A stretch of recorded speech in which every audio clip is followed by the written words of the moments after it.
Hey, good morning, good afternoon, good evening, wherever you may be. Craig at Hiking Pipes. And I'm making this video kind of in a sort of a response to Just Chris, who did a response to Everett Young about what is your favorite pipe shape.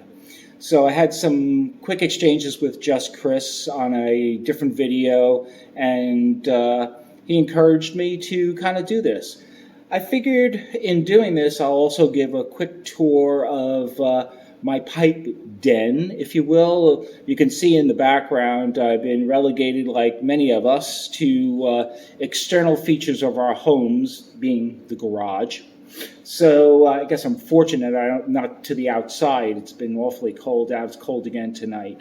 So with that, I'm going to quickly flip the camera around and give a quick old, like I say, the nickel tour, as they say. So with that, here we go.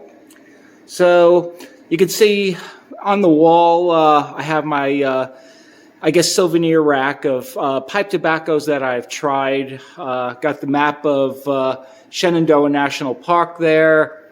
The pipes and cigars calendar. It was a freebie. These two paintings my wife has done. She has gotten into this poor art way of doing things, and so she actually made these two paintings. Pretty cool. Down here is just a shelving, miscellaneous stuff, filters, lighters, fuel, blah, blah, blah. Going over here, I'm going to actually show this. This is an ashtray. But the cool thing about the ashtray is that it was made by my mom in 1979. It's a ceramic ashtray. And what I did was I kind of scored the ceramic down to the base, and I took a champagne cork and just hot glued it in. It seemed, it's already been scorched. But anyway, it really serves as a knocker, and it's very secure, so works. Got my Seeking calendar there.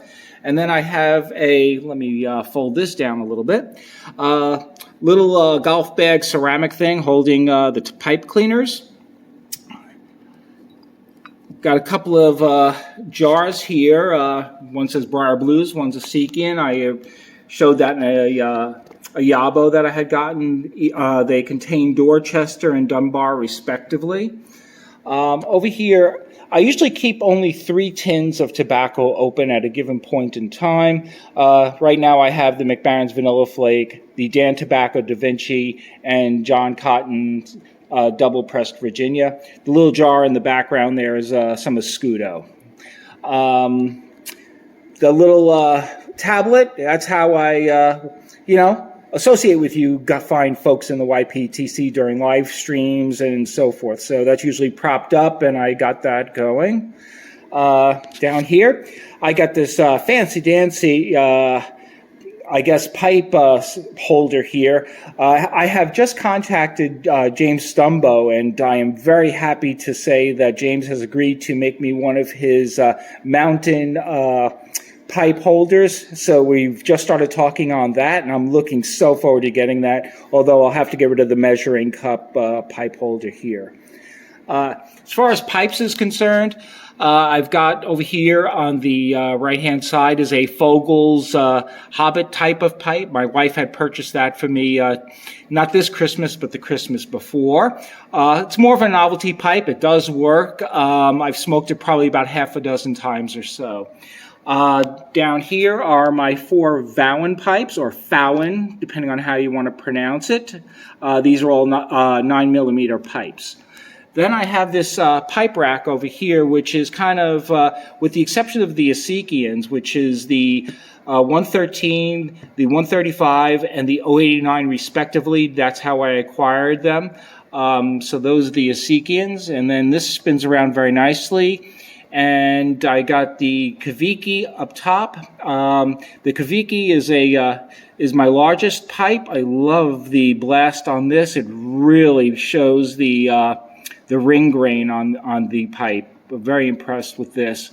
The next one is a Master de Paja. The one at the bottom is a Neerup Classic 3. Spin around again.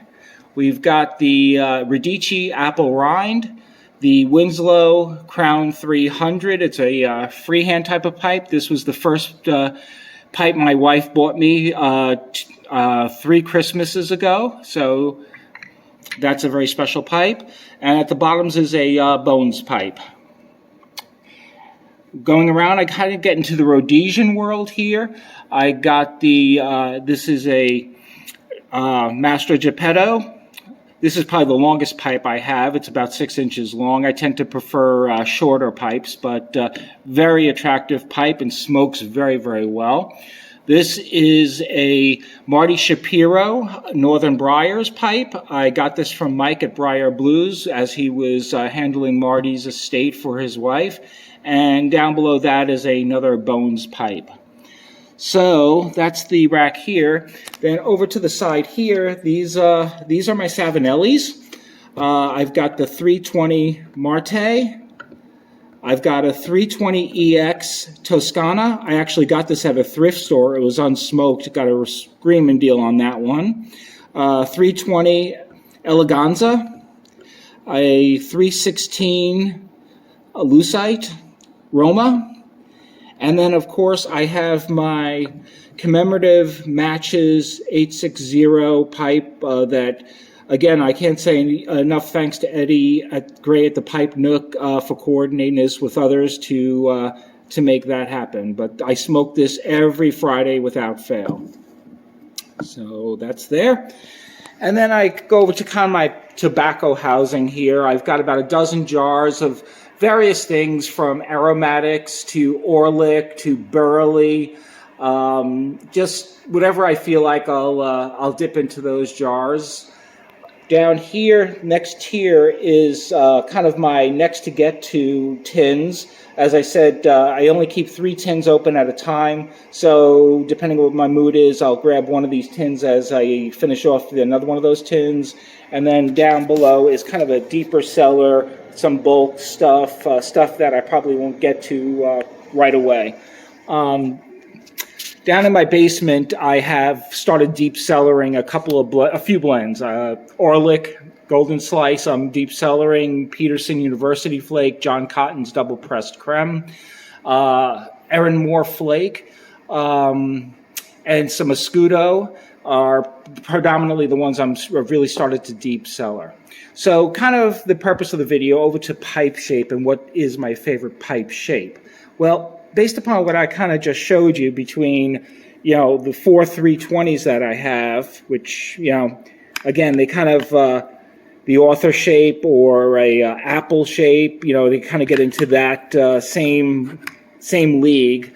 I really prefer that kind of shape. Even the 673, it's kind of a hybrid between I believe it's a Rhodesian, but it also has that rounded shape. And I just like a pipe that I could wrap my fingers around and smoke. I'm not so much a clencher as I am a sipper and a holder, so I like that feeling.